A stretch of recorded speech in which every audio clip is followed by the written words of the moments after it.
Introduction. The Life of a Colonist. Within the whirlwind of colonial traditions that anchored the times and convulsed with heated debates about social practices as varied as sexual morality, anxieties of the future, civil order, and religious dogmas, imperial maps during the 18th century decorated walls of pubs. The colonial elite strategically placed their homage to their empire's strength in homes or offices to signify the range of the British Empire. Benjamin Franklin was among those eager to display Henry Popple's 1733 map of the British Empire in America. Emmanuel Bowen's accurate map of North America, 1747, would popularize the image of the American continent. It stirred coffee-house patrons and colonial pub-goers into conversations, even among the initial murmurs of imagining a separate American identity. Satirical cartoons emerged that revealed how North America was depicted by British cartographers. The New World was often in a reduced role of prayer, or on its knees, pleading as a mild, deadened voice.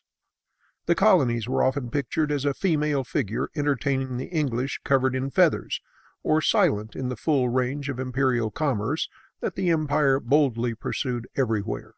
Popular conceptions of America spread as an introduction to the colonies, supporting a notoriously imperial tradition of containing those on distant shores under the authority of the British. The empire for many was a source of pride, especially in its conquests. At the end of the Revolutionary War, Great Britain and the United States would base their negotiations over territorial claims on John Mitchell's 1755 map of the British and French dominions in North America. His often revised map was long deemed the authoritative source. It was referenced in the discussion leading up to the Royal Proclamation of 1763.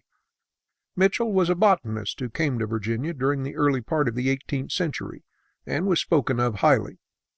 Dr. Mitchell's is the only authentic one extant. None of the rest concerning America have passed under the examination or received the sanction of any public board, and they generally copy the French. Reveled William Smith, a historian of provincial New York, in his History of New York, 1814. The English humanist Sir Thomas More would be inspired to invent the term Utopia, which was located somewhere in the Atlantic Ocean, by the unknown nations and countries of the New World. There he saw its unknown potential in light of an ailing European political life that he witnessed during the 16th century. America had become associated with the dream of a perfect society, a new Atlantis, while Europe had become invariably and firmly embedded in glorifying its past and resisting progress with recurring themes that sought to recapture the worlds that had been lost. Colonizers, like Prospero in Shakespeare's The Tempest, 1611, could bring civilized order out of the chaos found in the wilderness in America, and transform it as a cultural mirror of its better former self. There, an ordered world implementing religious, economic, social, and political ideas could be created without the troubles of the modern metropolitan society. It had succumbed to vices, persecution, and constricted European urban modernity, but would not fail from these same errors in the rich soils of the New World. Mastering and reordering Europe along European lines was an improvement, but as Benjamin Franklin would set out to accomplish, the colonies had unique opportunities for prosperity that were different than their mother country. He believed North America's current state of community needed to be seen in a whole new light.